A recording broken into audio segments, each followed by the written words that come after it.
If your body is exhausted, but your mind won't let you sleep, that's not a character flaw. It's often a learnable pattern called sleep anxiety. The tricky part is that the bed can start to feel like a test you keep failing. You try harder, you monitor yourself, and the pressure rises. Then every normal sensation, like a fast heartbeat or a random thought, starts to feel like proof you won't sleep. That fear creates alertness, and alertness blocks sleep.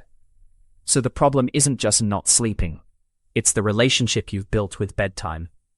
The good news is that this cycle has predictable parts. When you can name them, you can interrupt them. Over the next few minutes, you'll get a simple mental model for what causes sleep anxiety at night. And you'll get practical steps that reduce pressure without forcing sleep. Because sleep responds best to safety, not effort. Moving to slide 2. Let's define sleep anxiety in plain language. It's the fear of not sleeping, plus the habits you use to prevent that outcome. It often shows up as racing thoughts, body tension, and a sense of urgency the moment you lie down. Importantly, it can happen even if you're not an anxious person during the day. Nighttime is quiet, your distractions are gone, and your brain has space to scan for problems. Then you notice you're still awake, and your brain labels it as danger. That label matters because your nervous system responds to danger by increasing alertness. You may start calculating how many hours are left, or predicting tomorrow will be ruined. That prediction adds stakes, and stakes add stress hormones. So sleep anxiety isn't all in your head. It's a real mind-body loop. And the loop can be retrained with the right targets, not with willpower. Moving to slide 3. Here's the core mechanism. Sleep is an automatic process, and anxiety is a control strategy. The more you try to force sleep, the more your brain stays in doing mode. Think of it like trying to fall asleep by solving a puzzle. Effort signals that something is wrong. And when your brain thinks something is wrong, it keeps you awake to deal with it. This is why people with sleep anxiety often say, "I'm exhausted, but wired." Your body has sleep drive, but your nervous system is on watch. That watchfulness could be subtle, like listening for the moment you finally drift off. Or it can be intense, like repeatedly checking the time. Either way, you're measuring sleep, and measurement creates performance pressure. The goal is not to try harder. The goal is to remove the cues that tell your brain this is a high-stakes situation. When safety rises, sleep tends to follow. Moving to slide 4. A big driver of sleep anxiety is conditioning. If you've had enough rough nights, your brain starts associating the bed with struggle. It's like your bedroom becomes a cue for alertness. You walk in, and your body prepares for another battle. This can happen even if the original insomnia was caused by something temporary, like stress, travel, or illness. The brain learns fast when the outcome feels important. Over time, your pre-sleep routine can also become a chain of safety behaviors. Extra checking, extra planning, extra scrolling, extra reassurance. They feel helpful, but they reinforce the idea that bedtime is risky. Conditioning also explains why you might feel sleepy on the couch, then suddenly wake up the moment you get into bed. The context changed, so the learned alarm turns on. The fix is not to make the bed more entertaining. It's to rebuild the bed as a low-pressure place. That starts with changing what you do when sleep doesn't happen quickly. Moving to slide 5. Another cause is cognitive arousal. Your mind revving like an engine at idle. At night, the brain loves unfinished business. It replays conversations, predicts problems, and tries to plan its way to safety. If you're a responsible person, this can be worse, because your brain thinks worrying is productive. A common pattern is catastrophizing. If I don't sleep, tomorrow will be a disaster. The truth is, poor sleep can make the next day harder, but most people function better than their 3 a.m. brain predicts. Another pattern is clock math, counting hours and calculating damage. That turns time into a threat. There's also thought suppression, where you try to force your mind blank. Ironically, that makes thoughts louder. The skill here is not stop thinking. It's changing your relationship to thoughts so they don't demand action. When thoughts are allowed to pass, arousal drops, and when arousal drops, sleep has room to arrive. Moving to slide 6. Sleep anxiety also has a body component. interoception, which means noticing internal sensations. At night, you may feel your heartbeat, breathing, warmth, or a twitch, and interpret it as a problem. Why is my heart pounding? Why can't I get a deep breath? That interpretation triggers more adrenaline, which makes the sensations stronger. Now you're stuck in a feedback loop. This is similar to how panic can feed itself, just in a quieter nighttime form. The goal isn't to eliminate sensations, it's to stop treating them like emergencies. A helpful reframe is, sensations are signals, not threats. Your heart can beat faster because you're frustrated, not because something is wrong. Your breathing can feel odd because you're paying attention to it. When you practice allowing sensations without chasing them, your body learns that nothing needs fixing. That reduces the body scan habit, and it makes it easier for sleep to take over naturally. Moving to slide 7. Now let's talk about the cycle that keeps sleep anxiety going. First, you have a bad night. Then you start protecting sleep the next night with extra effort. You go to bed earlier, you lie there longer, you try new tricks, and you watch the clock. That increases time in bed awake, which strengthens the bed equals awake association. Then the next day, you may nap, sleep in, or use a lot of caffeine to cope.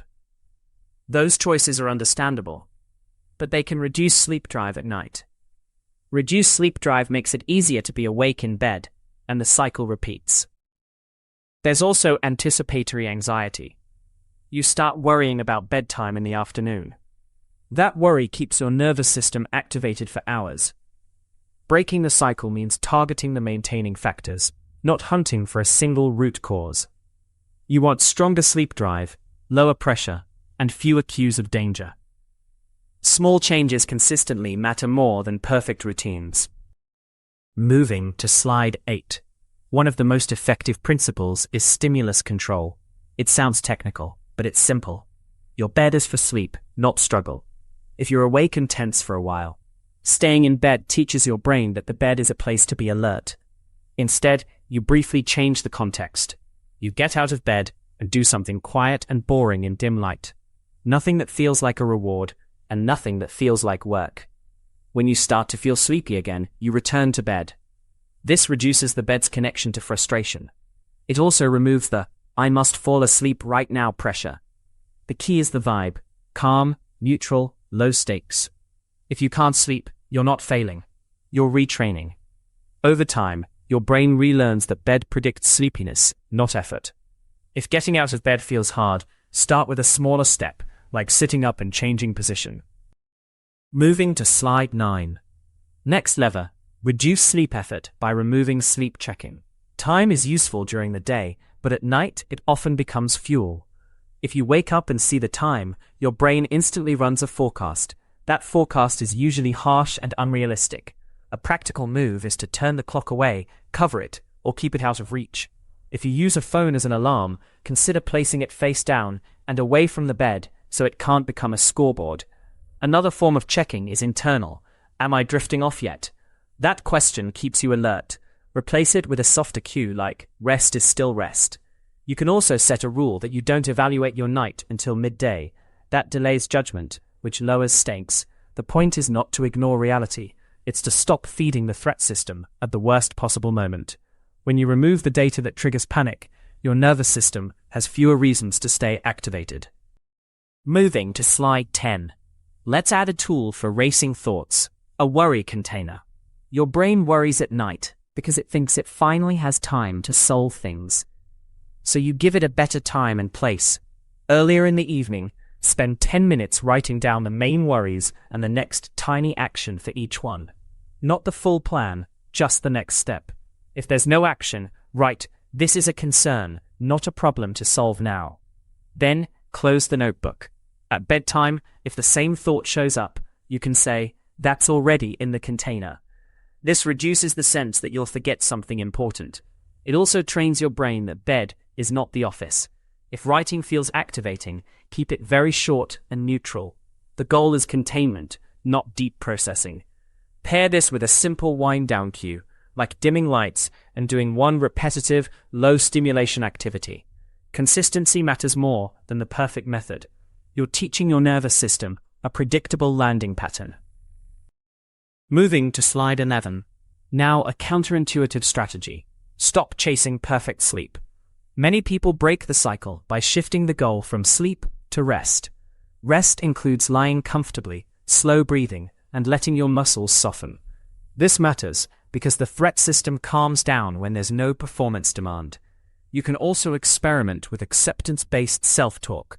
Instead of, "I have to sleep," try, "My job is to rest. Sleep can happen if it happens." That sounds small, but it changes your posture toward the night. Another helpful idea is to normalize wake-ups. Most people wake briefly several times, they just don't remember it. When you wake and panic, you turn a normal event into a crisis. If you can respond with neutrality, the wake-up often stays short. You can pair rest with a gentle anchor, like feeling the weight of the blanket or listening to a steady fan sound. The anchor isn't to knock you out, it's to signal safety. Over time, safety becomes your strongest sleep aid. Moving to slide 12. Let's talk about daytime choices that quietly shape nighttime anxiety. Sleep drive builds the longer you're awake, and it builds faster when your day has movement and light.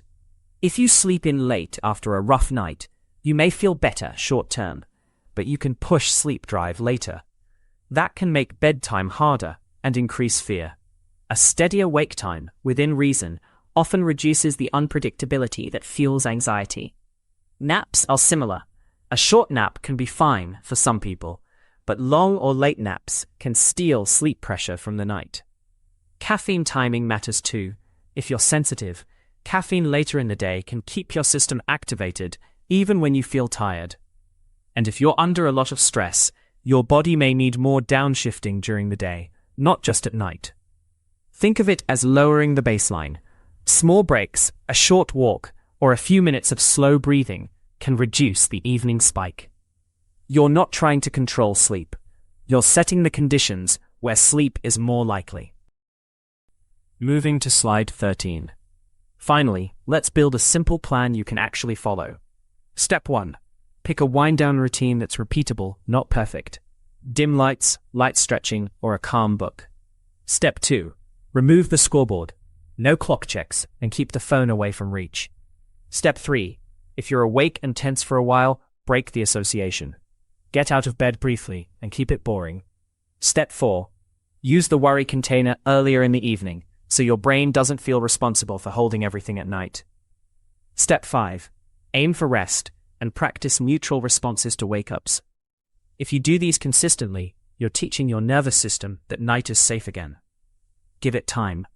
Conditioning took time to build, and it takes time to unwind. If your sleep anxiety is severe, if you're having panic symptoms, or if insomnia has lasted for months, consider talking with a qualified clinician, because structured approaches like CBT-I have strong evidence. Before we wrap up, I'm curious, what's your biggest trigger at night? Clock checking or racing thoughts? Leave A for clock checking or B for racing thoughts. And if you want more calm, science-based sleep content, subscribe. This information is not a substitute for medical advice. Optimize the inputs, transform the outcome.